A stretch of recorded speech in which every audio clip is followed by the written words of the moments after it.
외할아버지 이렇게 셋이서 사는 가족인데 엄마의 나이가 19이었어요. 엄마의 나이가 19이고 그의 딸 나이는 2살이었습니다. 이름이 사랑이라고 되어 있던데 그 과정을 이렇게 보면서도 이 딸 가진 아빠로서의 그 마음이 좀 짠하더라고요. 뭐 가족사를 잠깐 얘기하면 이 엄마는 어렸을 때 엄마가 집을 나가고 아버지하고만 살았던 그 엄마인데 원하지 않던 소위 말하면 정상적이지 않게 17의 아이를 낳게 되었죠. 입양을 보내자고 외할아버지가 이야기했는데 이 딸이 키우겠다고 해서 키운 거죠. 근데 그 딸 아이가 뭐 별반 문제가 되지 않았으면 아마 우리 아이가 달라졌어요 나오지 않았겠죠. 그곳에 나오는 아이들을 보면 뭔가 조금씩 문제가 있는 아이들의 내용들을 보게 되잖아요. 아니나 다를까 이 2살짜리 아이 사랑이는 계속 엄마한테 떼쓰고 투정하고 또 울고 그리고 울면 나뒹굴어지고 소위 말하면 땡깡 피우고 이런 것들이 몸에 배인 그런 아이여서 이제 전문가들이 그들을 도와주기로 했습니다. 문제가 이 전문가의 눈으로 이제 문제를 파악하게 되는데요. 이 도와주시는 전문가들이 이 어머니한테 얘기합니다. 이제 2살 된 아이 이제 걸어가고 걷게 되고 또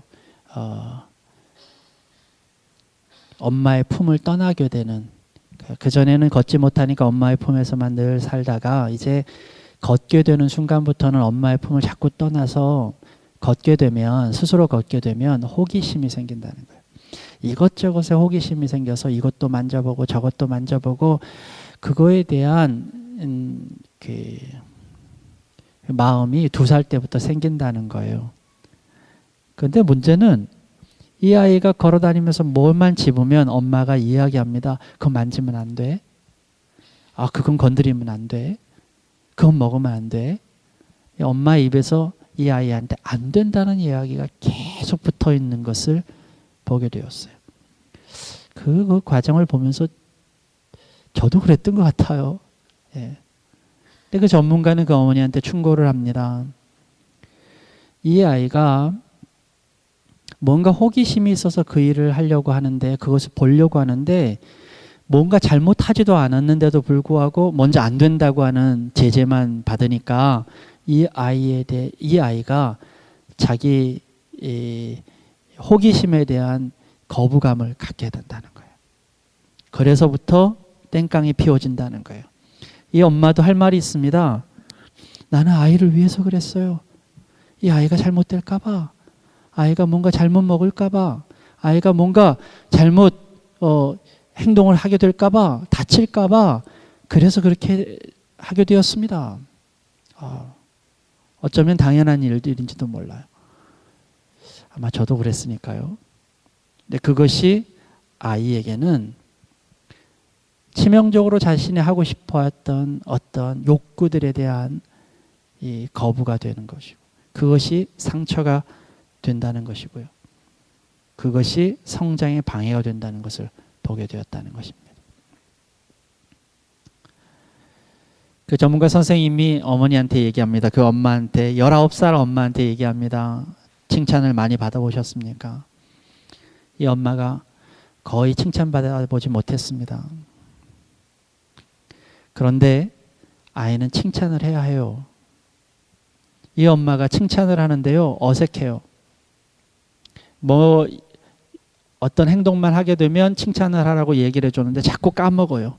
그러니까 옆에서 자꾸 선생님이 얘기해 줍니다. 칭찬해 주세요. 칭찬해 주세요. 칭찬과 사랑의 표현은 연습이 필요합니다. 선생님이 얘기합니다. 당신이 정말로 그 사랑의 표현의 연습을 열심히 하고 칭찬의 표현을 자주 하면 그 표현은 점점 부드러워집니다. 연습이 필요합니다. 그 이야기를 듣고 그 엄마는 TV에서 인터뷰를 할 때 이렇게 인터뷰를 했습니다. 사랑만 가지고 아이가 저절로 키워지는 게 아닌 것 같아요. 내가 모르는 게 너무 많아요. 내가 이거 배워야 되겠어요. 내 자녀를 잘 키우기 위해서 내가 배워야겠어요. 나는 내가 사랑을 가지고 있다고 생각했는데 그 표현이 잘 못 되었다는 것을 이제 알았어요. 좀 배우고 싶습니다. 이런 얘기를 하는 것을 듣게 되었습니다. 사랑하는 여러분, 여러분은 하나님을 사랑하십니까? 여러분 예수 그리스도를 사랑하십니까? 근데 여러분이 사랑하는 것은 올바른 표현을 하고 있는 걸까요? 혹시 여러분들이 예수님을 사랑하기 위해서 더 배워야 할 것은 없습니까? 하나님의 말씀은 저절로 들리지 않습니다.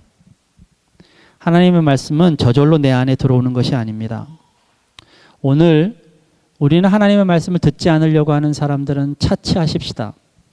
하나님을 믿지 않는 사람들은 번외로 놓으십시다. 저는 여러분들에게 말씀을 하고 싶습니다. 하나님을 사랑하고 싶고 하나님 말씀을 듣고 싶고 하나님의 뜻에 따라서 살고 싶은 여러분들은 하나님의 말씀을 사랑하기 위해서 하나님의 말씀을 듣기 위해서 어떠한 배움을 갖고 계십니까? 어떠한 노력을 하십니까? 어떠한 배움이 필요합니까? 혹시 여러분들이 내가 가지고 있는 생각들, 내 노력과 내 배움이 없이, 하나님의 배움이 없이 단지 내 속에서 나와 있는 하나님의 사랑하는 그 방법들이 과연 다 맞을까요? 하나님께서 여러분에게 가르쳐 주신 것이 아닌 내가 이럴 거다라고 생각하는, 이게 사랑의 표현일 거다라고 생각하는 내 생각에서 나오는 사랑의 표현이 혹시 틀린 것은 아닐까요? 배우겠다고 하는 것은 선언일 뿐입니다.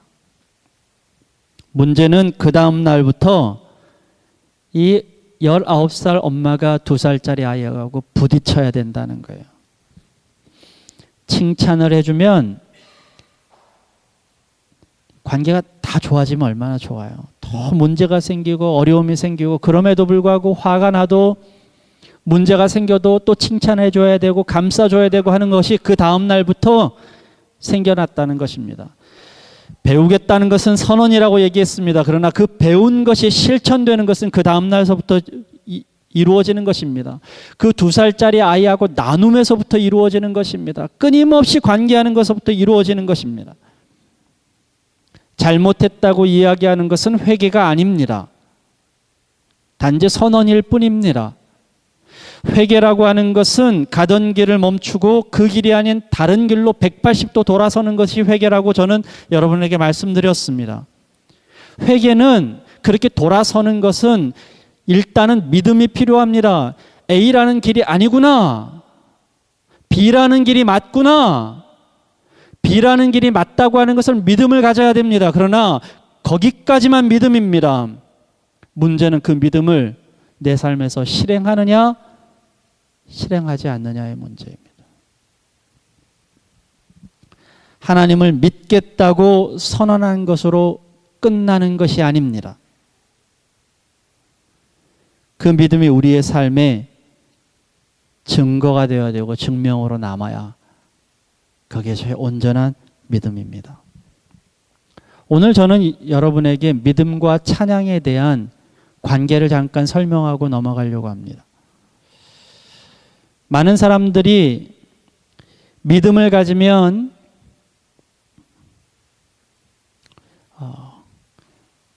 전부 다 되는 줄 알아요.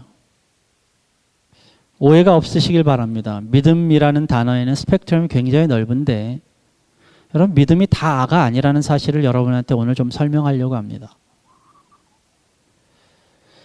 믿음이라고 하는 것은 선언하고 관계가 되어 있어요. 내가 그 사실을 믿는 거예요. 하나님이 구세주시라는, 예수 그리스도가 구세주시라는 것을 믿는 것이고 하나님이 창조주라는 것을 믿는 것입니다. 그런데 그 믿음이 장성할 분량에 이르려면 찬양이 필요해요. 찬양은 무엇인가? 여러분들이 우리가 지금 노래로서 이야기하는 것, 노래로서 입으로 이야기하는, 찬송하는 것, 노래하는 것, 이것만이 찬양이 아닙니다. 잘 아시다시피 찬양이라는 말은 하나님을 자랑하는 것입니다. 자랑이라고 하는 것은 내 속으로 하는 것이 아닙니다. 자랑이라고 하는 것은 내 삶의 자리에서 그것을 표현하는 것입니다. 자랑이라고 하는 것은 내가 살고 있는 그 자리에서 그분을 높이는 것입니다. 삶의 자리에서 그것이 표현되지 않으면 그것은 찬양이 아닙니다. 예를 들면 여리고성에서 이스라엘 백성들이 여리고성을 함락할 때의 과정을 우리는 알게 됩니다. 여호수아서 6장 2절에 보면 하나님께서 여호수아에게 이야기합니다. 내가 이 여리고성을 너희 손에 맡기겠다. 이스라엘 백성들은 그것을 믿었습니다. 하나님께서 여리고성을 함락하게 해주실 것이라고 하는 사실을 믿었습니다.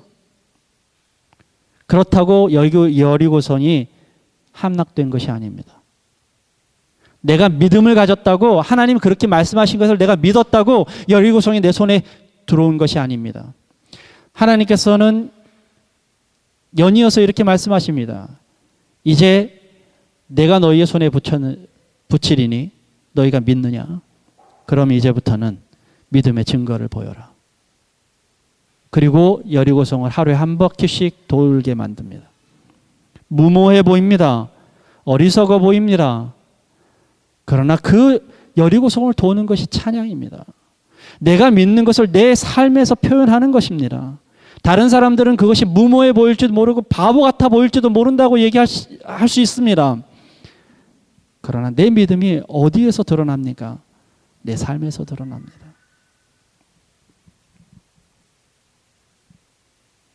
여리고성을 도는 것이 삶의 증거입니다. 그것이 찬양입니다. 많은 남성들에게 아내를 사랑하냐고 물어보면 사랑한다고 얘기합니다. 그런데 사랑한다고 하는 이야기를 해본 적이 있느냐고 물어보면 대부분은 그걸 말로 표현해야 돼? 이렇게 얘기합니다. 장로님들, 우리 권사님들에게 사랑합니다 표현 잘 하시나요? 네.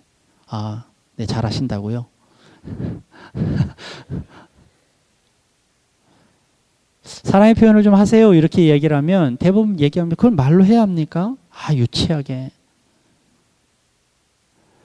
여러분, 내가 사랑한다고 하는 것은 내 속에 있는 믿음일 수 있습니다. 그 사람을 사랑합니다. 내 믿음이에요. 그러나 사랑해 라고 얘기하는 것은 찬양입니다. 하나님께서는 그 찬양이 없으면, 그 표현이 없으면, 그것이 삶의 증거로 남지 않으면 우리 그 믿음이 증명되지 않는다는 사실을 우리에게 보여주십니다. 아이성에서는 실패를 하였습니다. 여리고성과는 달리 너무나 작은 이 아이성에서 이스라엘 백성은 실패를 맛봤습니다. 여러분 잘 아시다시피 아이성에서 실패한 것은 딱 한 이유입니다. 이유가 뭘까요?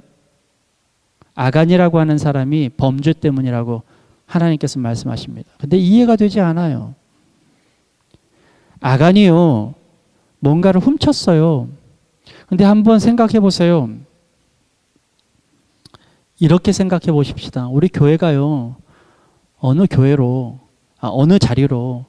장소를 옮겼다 치십시다. 하나님께서 그 장소를 예비해 주셔. 그래서 그 장소로 가기로 했어요. 우리가 다 기도하고 마음을 먹고 그 장소로 가려고 하는데 갑자기 안 됐어요. 근데 그 이유를 보니까 누구 한 사람이 누구를 지목하면 안 되지 여기서. 이게 나쁜 거니까. 저라고 그러죠. 제가요, 다른 사람의 무언가를 훔쳤어요. 도둑질을 했다고요. 아니, 도둑질했으면 그 사람의 잘못이지 왜 우리 교회 전체가 그거를 그렇게 돼야 됩니까? 이해가 안 되잖아요.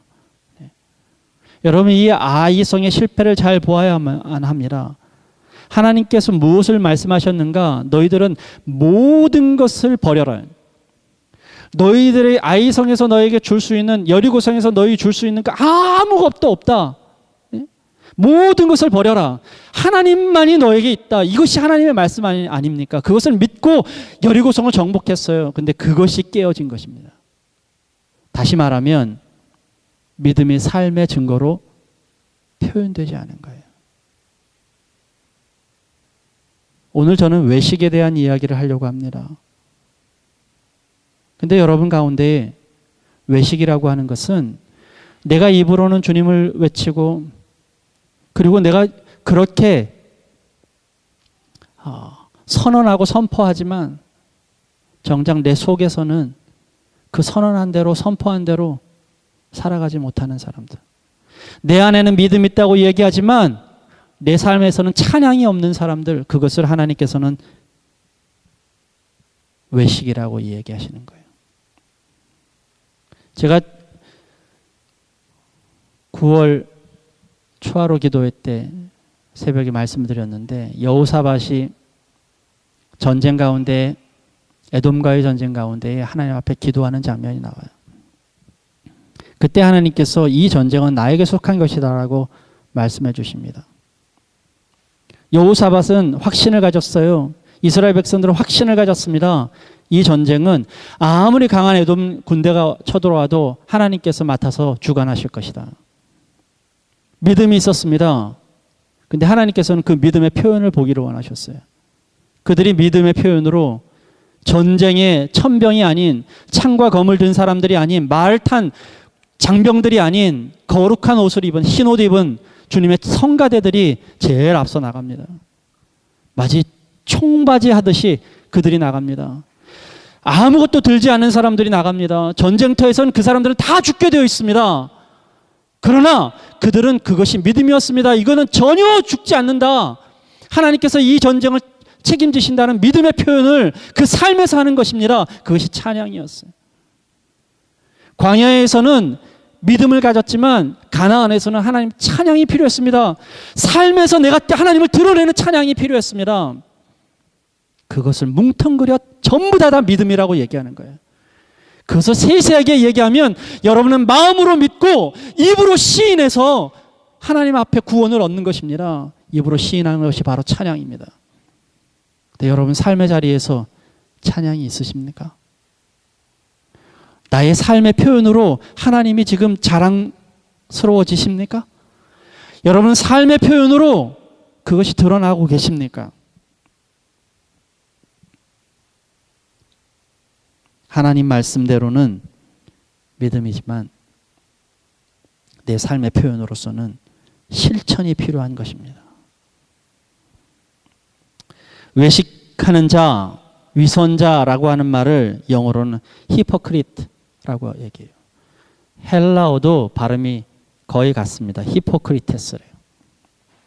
이 히포크리테스라고 하는 이 헬라어는 그리스 고전에 보면 연극 배우라고 하는 뜻입니다. 연극 배우를 히포크리테스라고 그랬어요. 이 연극 배우라는 것은 자기는 다르고 역할을 하는 거잖아요. 그러니까 자기가 가지고 있는 것과는 다른 역할을 하는 사람, 소위 말하면 그것을 위선자라고 얘기했습니다. 근데 저는 여러분들이 생각하기에 위선자라고 하는 것은 본래 내가 이런 마음을 가졌는데 다른 사람 다르게 표현하는 사기꾼, 혹은 내 속에는 더러운 것이 있는데 겉으로는 깨끗한 척하는 사람, 이런 사람을 위선자라고 생각할지도 모르겠어요. 예수님께서는 위선이라고 하는 말, 이 히포크리테스라고 하는 말을 마태복음에서만 10번 이상 이야기를 하고 계십니다. 그런데 그것이 동일한 말씀이에요. 동일한 말씀. 저는 이 외식이라는 말을, 위선이라는 말을 새롭게 해석하고 싶습니다. 여러분에게요. 오늘 가만히 보면 바리새인과 율법 학자들에 대해서 예수님은 외식하는 자들아 라고 이렇게 이야기합니다. 오늘 여러분들은 목장 모임에서도 이야기하겠지만 여러분들이 생각하는 바리새인들은 어떤 사람입니까? 여러분이 생각하시는 서기관들, 율법학자들은 어떤 사람이십니까? 아마도 예수님을 십자가에 못 박고 예수님과 적대감을 갖고 있었던, 그리고 대립각을 세웠던 사람들이기 때문에 여러분 마음속에, 여러분 생각 속에는 이 바리새인들이나 서기관들이 안 좋은 이미지가 있을 거예요. 아마 제가 유축한데 여러분 마음속에는 바리새인들은 위선자들이야. 왜냐하면 속은 하나님 믿지도 않으면서 겉으로는 하나님 믿는 척하는 사람들일 거야. 여러분 그렇게 생각하실 것입니다. 본래 그 사람들도 알 거야. 이것이 참인데 참을 따라가지 않고 거짓을 품으면서 마치 자기는 참인 것처럼 그렇게 살아가는 사람들일 거라고 여러분들은 그렇게 생각하실 것입니다. 그러나 제 생각은 좀 다릅니다. 바리새인들, 서기관들, 율법학자들, 그들은 오늘날 양심을 팔아먹는 그런 사람들이 아닙니다. 그들은 거짓으로 똘똘 뭉친 그런 사람들이 아닙니다. 자신의 이익을 위해서 모든 것을 팔아버리는 그런 사람들이 아닙니다. 어느 날 갑자기 목사가 되겠다고 했던 그런 사람들이 아닙니다. 그들은요, 철저하게 어려서부터 성경 안에 살았고 성경을 익히면서 살아왔던 사람들입니다. 성경을 익히는 데에, 말씀 연구하는 데에, 그 문화에 젖어서 살았던 그런 사람들입니다. 그들의 겉과 속이 다르다? 저는 그렇게 생각하지 않습니다. 그들은 어떻게 하면 하나님의 말씀을 잘 해석해 볼까? 어떻게 하면 하나님의 말씀을 잘 따라 볼까? 그렇게 연구했던 사람들입니다. 그런데 왜 그들을 예수님께서는 위선자라고 얘기할까요? 그들의 잘못은 도덕적인 것이 아닙니다. 그들의 잘못은 성품이나 인격이 아닙니다. 만약에 이렇게 생각한다면 아마도 여러분들도 오늘 바리새인을 바라보면서 저 나쁜 사람들 이렇게 생각하실 겁니다. 결코 그 잣대를 나에게 돌리지는 않을 거예요. 왜냐하면 여러분들은 도덕적으로 나는 괜찮다고 생각할 거예요. 나는 오늘도 예배를 드리고 있으니까 하나님 앞에서 나는 위선자는 아닐 거라고 여러분 생각하실 거예요. 놀랍게도 바리새인들은 여러분과 똑같이 예배하고 싶어하고 이 자리를 사모해서 매일매일 나오는 그런 사람들이었습니다. 그들은 이미 자신의 삶을 드렸고 자신의 이익을 위해서 어떤 일들을 하는 그런 사람들이 아니에요. 그들은 먹을 것에도 관심이 별로 없었어요. 그들은 자기가 벌어먹는 것보다 자기는 하나님 앞에 맡긴 삶을 살겠다고 선언했던 그런 사람들이었습니다. 그러나 문제는 그들이 위선자라고 불려지는 문제는 딱 한 가지였어요. 그들이 하나님의 말씀을 받아들일 때 그 말씀을 그냥 기계적으로 배웠다는 거예요. 이사야서 29장 13절을 예수님께서는 인용하십니다. 그 인용 구절이 오늘 주보에 나와 있는데 이렇게 되어 있습니다. 이 백성이 입으로는 나를 가까이하고 입술로는 나를 영화롭게 하지만 그 마음으로는 나를 멀리하고 있다. 그들이 나를 경유한다는 말은 다만 들은 말을 흉내내는 것일 뿐이다. 용서하고 좀 들어주십시오. 그리고 커다랗게 대답해 주십시오. 여러분 하나님 사랑하십니까? 정말입니까? 네. 하나님 어떤 분이십니까? 여러분에게 하나님 어떤 분이십니까? 구세주 맞으십니까? 맞으십니까? 예, 겁나십니까? 대답하기가? 근데 여러분 이렇게 나는 하나님 구세주라고, 예수 그리스도가 나의 구세주라고 얘기하시고 하나님 창조주라고 여러분은 선언하지만 여러분 삶에 정말 그렇습니까? 혹시 이건 들은 대로 여러분들이 배운 대로 성경에서 그렇게 얘기하니까 목사님이 그렇게 얘기하니까 그래서 선언하는 건 아니십니까? 만약에 그렇다면 이사야에 나오는 이 이야기와 여러분이 다를 것이 무엇이 있습니까? 바리새인들도 그랬다는 거예요. 바리새인들도 교회 다니면서 말씀에서 이렇게 나와 있으니까 하나님은 이러실 분이야. 메시아는 이러실 분이야. 그랬다는 거예요. 여러분은 어떠십니까? 예수님은 그것을 위선이라고 얘기하셨습니다. 하나님을 믿노라 하면서도 그 속에는 하나님의 원리가 없고, 십자가를 믿노라 하면서도 자신은 십자가를 지지 않는 삶을 사는 사람들. 오늘날 종교인들이 그렇습니다. 왜 그렇겠습니까? 왜 이렇게 사람들이 기계적으로 이 말씀을 받았겠습니까? 딱 한 가지입니다. 삶의 나눔이 없었기 때문입니다.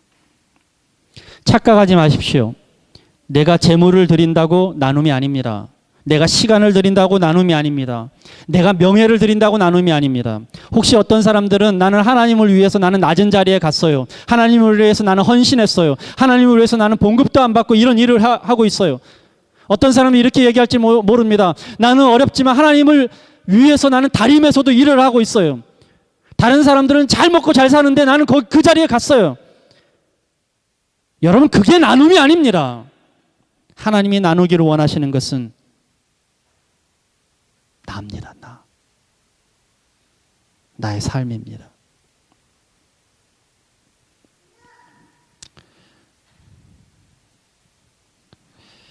두 달 전에, 한 달 반 전에 우리 혜정자매가 아이를 낳죠. 어렵게 낳습니다. 고생하면서. 아시는 분은 다 아시겠지만, 제가 알고 있는 사람들 가운데 몇 안 되는 아이를 힘겹게 낳은 혜정자매예요. 어제 그저께는 우리 은옥자매가 아이를 낳았습니다. 은옥자매한테 제가 갔더니 건강해요. 건강한데 저한테 이렇게 얘기하더라고요. 목사님, 나 죽는 줄 알았어요. 죽는 줄 알았어요. 왜 생명을 낳을 땐 내 살을 찢어야 할까요?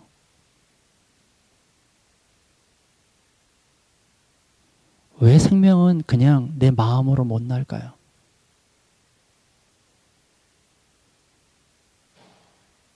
왜 생명은 돈으로 못 살까요? 왜 생명은 내 명예를 낮추는 걸로 못 살까요? 하나님이 원하시는 것은 나를 나눌 수 있을 때만 진짜가 된다는 것입니다. 다시 한번 말합니다. 착각하지 마세요. 돈이 아닙니다. 마음만도 아닙니다. 나를 나누는 것입니다. 내 몸이 찢어지고 내 가슴이 찢어지는 나눔이 있어야만 합니다.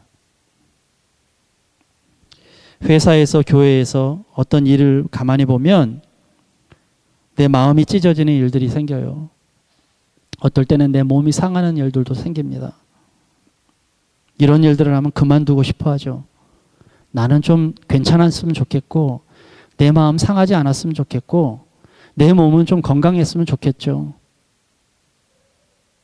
그래서 우리는 그 일들을 안 하려고 합니다. 용서하세요. 그래서 그곳에 가짜가 있는 것입니다. 진짜는 내 몸을 나누는 것입니다. 예수님은 이 땅에 오셔서 이적을 많이 베푸셨습니다. 기가 막힌 이적들을 많이 베푸셨고 놀라운 말씀들을 우리에게 주셨습니다.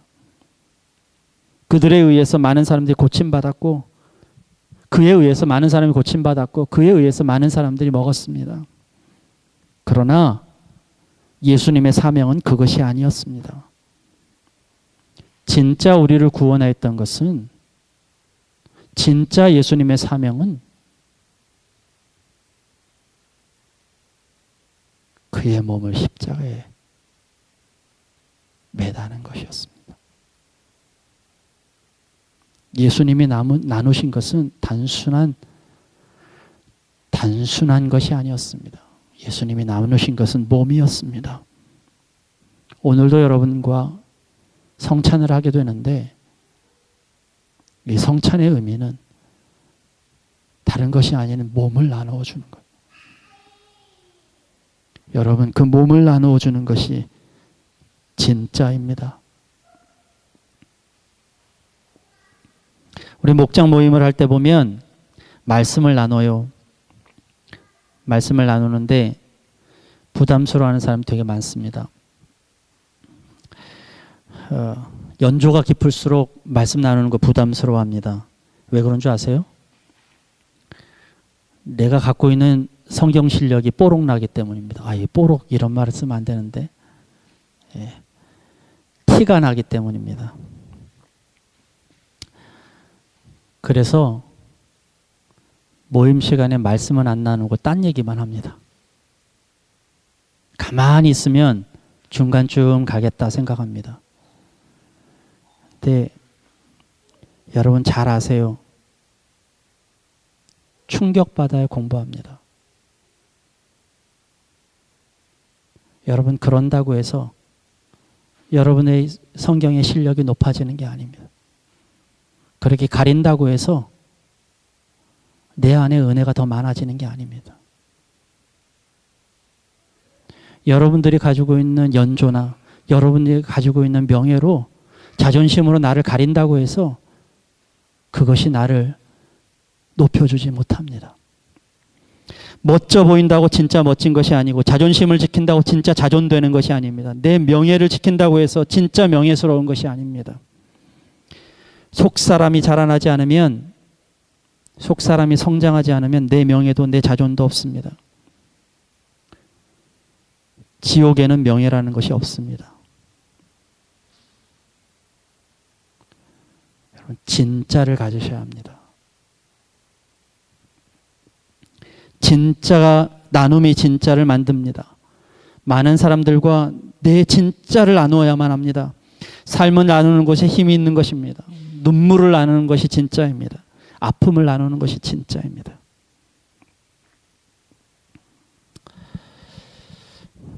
진영 전사님, 정의자매 사랑해?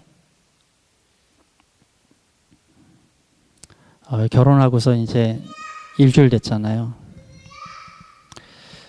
정의자매한테도 제가 일주일 전에 이런 물어봤는데 진영 전사님 사랑해요? 네. 저는 두 사람이 사랑하는 것을 의심하지 않습니다. 근데 중요한 게 있습니다. 두 사람이 사랑한다는 것은 그 사람이 믿은 거예요. 믿음이에요. 내가 이 사람을 사랑한다. 내가 믿은 거예요. 근데 그 믿음으로 끝나지 않았습니다. 둘 관계는. 결혼했잖아요. 삶을 나누는 것입니다. 저는 뻔히 보입니다. 두 사람이 이제 딱 즐거운 시간은 딱 3개월 간다. 3개월. 3개월 이후에는 이제 티격태격 싸우기 시작한다고. 문제가 심각해집니다. 네. 핵심을 들으세요. 딴 생각하지 마시고. 문제가 심각해집니다. 왜 니는 치약을 그렇게 짜냐? 뭐 여기서부터 시작해가지고 뭐 양말을 왜 거기다 벗어 놔? 여기까지 이르기까지 그냥 뭐 서로의 삶이 다 걸립니다. 다. 근데도 왜 결혼하죠? 내 삶을 나누기 때문입니다. 그게 진짜입니다. 하나님께서는 우리의 혼자의 삶이 아니라 그 삶을 나누는 것을 우리에게 요구하십니다. 얼마나 힘들까요? 그 삶을 나누는 게. 근데 그게 진짜라는 것입니다. 예수님께서 자신의 몸을 나누어 주셨듯이 말입니다.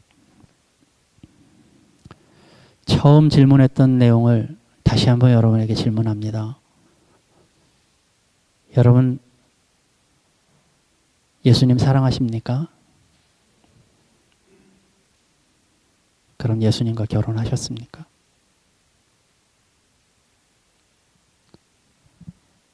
예수님과 삶을 나누고 계십니까? 가슴이 찢어지는 아픔들을 서로 나누고 계십니까?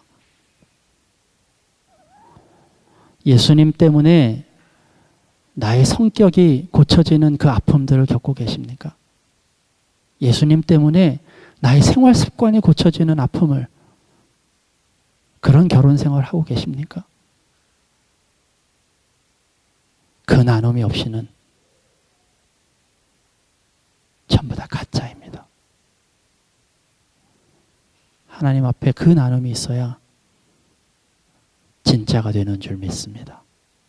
여러분들은 진짜의 삶을, 진짜의 신앙을 가지시는 여러분 되시기를 주님의 이름으로 기도드립니다.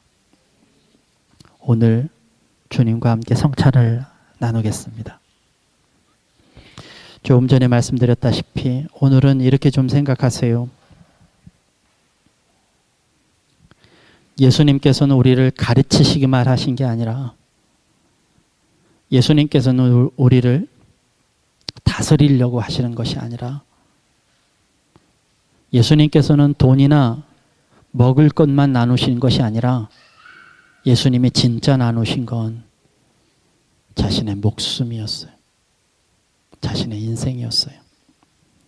인간적으로만 얘기하면 우리는 60평생을 살아도 모자라는 이 인생을 반토막 내시면서 나머지 인생을 우리에게 다 주셨어요. 오늘 여러분이 받아먹는 이 살과 피는 단순하게 가르친 심이 아닌 그의 몸을 주신 것임을 기억하면서 오늘 이 성찬 예식에 여러분 참여하시기 바랍니다. 재정의 기도를 드립니다. 거룩하신 하나님 아버지,